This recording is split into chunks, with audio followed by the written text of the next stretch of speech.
Hey guys, it's me, Carol, and I thought I'd just pop in today and talk about needle nose pliers. Do you know how many needle nose pliers are out there? I mean, there's a lot out there. And it's like shopping for a pair of shoes. You have to find the needle nose pliers that's going to fit your hand well enough that it's not going to cramp up, that you're not going to get the wrist aches and the finger aches and the sores that are in your hands from holding it. So it's like trying on a pair of shoes. You want to make sure the shoes fit properly, so when you go to look for needle nose pliers, it's going to work for you. There's so many different kinds. There's really good quality, and then there's medium quality and poor quality. There's large, there's small, there's everything in between. And then the points on the needle nose pliers, there's so many different kinds. This particular pair has become one of my very best friends. It's large, so it fits my hand properly. I do not have the center piece. If you look into a lot of different wire needle nose pliers, they have that piece that has the bounce back. This one doesn't. I particularly am not crazy about them because they're always open. So this way I have more control. So when I hold the needle nose pliers to twist wire, I hold them, let me go like this. So I hold them like this, but I have my pinky and it gives me the leverage I need when I want it.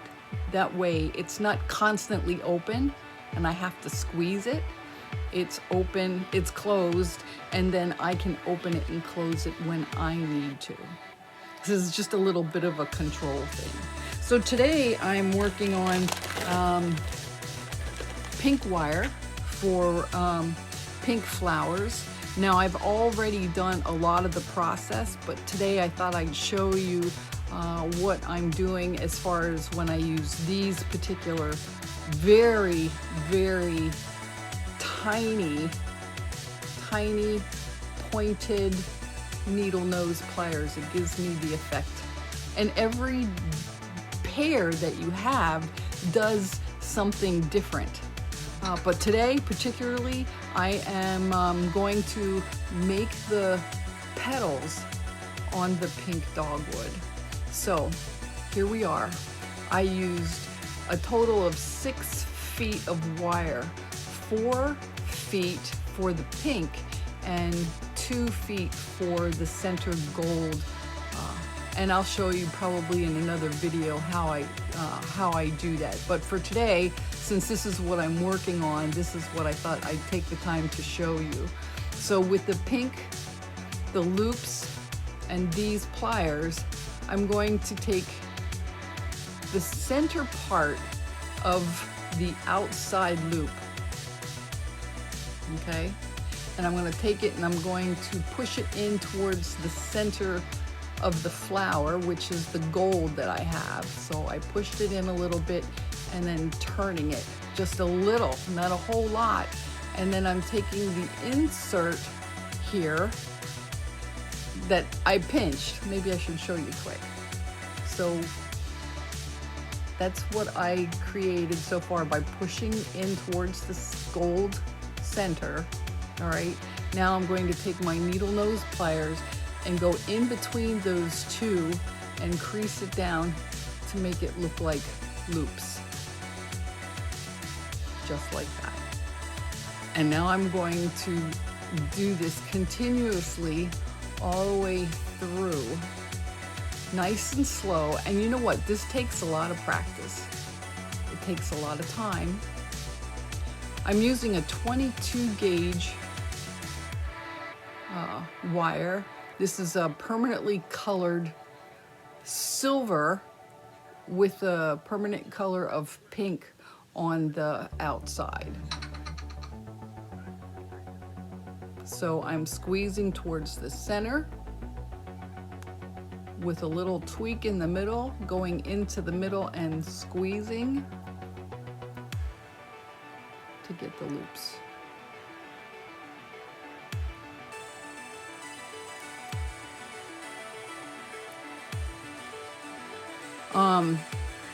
To practice, I would use any floral 22 gauge wire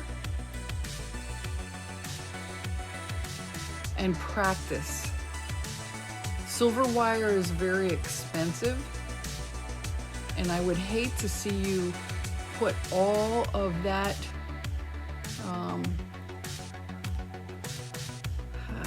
investment into a large amount of wire when you're just practicing.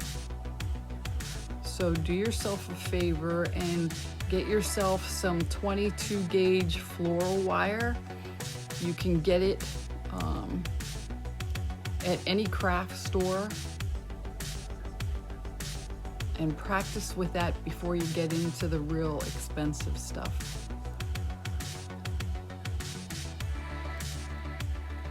Okay, I got one side done. And now the other side. And this is just one pliers that I use.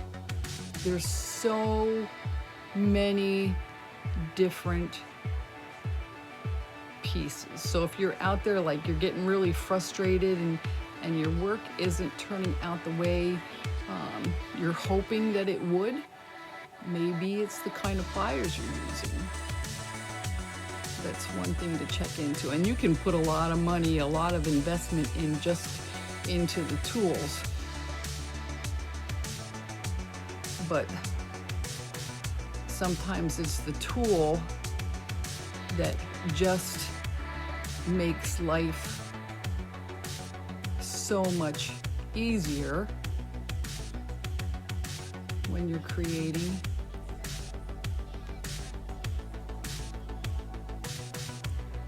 Alright, almost done here.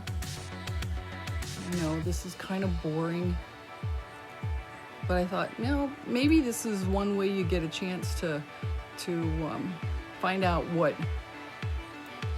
goes into just making one set of flowers. All right, there I go. Now let's see if I can focus it in so you can get a good.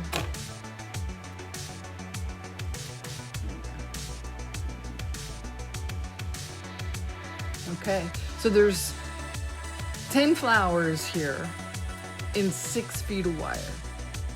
All right, now what I do with this one, I'm done with it. I put it down and grab another one.